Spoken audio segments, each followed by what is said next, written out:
historically, what had happened in this church at Rome is it had been planted probably fairly early, maybe in the late 30s or early 40s. Paul had not been there, and in about 54 AD, the Emperor Claudius, the Roman Emperor Claudius, he expelled all the Jews from Rome. He said, you can't come in here. And there were numbers of Jewish Christians, Jews who were also Christians, and in fact, some scholars think maybe it was the Christians starting to make a bit of sway that caused Claudius to say, all of you Jews need to leave. And among them were a couple called Priscilla and Aquila, who we read about them in the book of Acts, and they left Rome and went to Corinth in Greece. And when they got to Corinth, they met Paul. You can read about that in Acts. And then sometime later, under the next emperor, Nero, that ban on all Jews in Rome was lifted, and all the Jews were allowed to come back to Rome.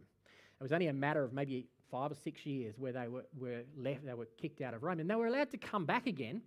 The whole story about Nero and how he blamed his great fire on the Christians is another story again, but they were allowed to come back to Rome.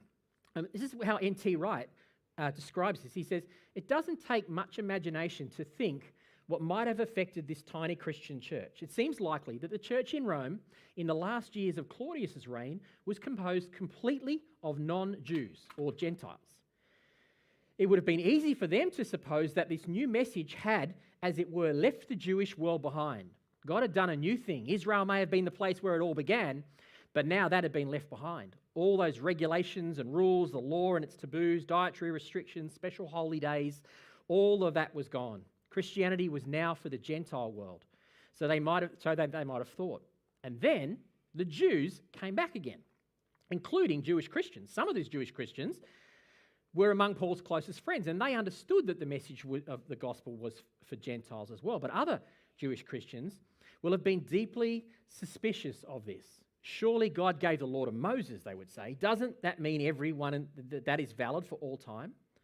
Supposing they found themselves alongside a house church composed of mostly Gentile Christians who celebrated their freedom from all those rules, how would they feel? Suspicion, fueled by the social tensions among Rome's cosmopolitan mix of people, would easily have turned to factions and hostility. You see what's going on here? We've got two groups of people who now have to come together and work it out. And they've got different opinions.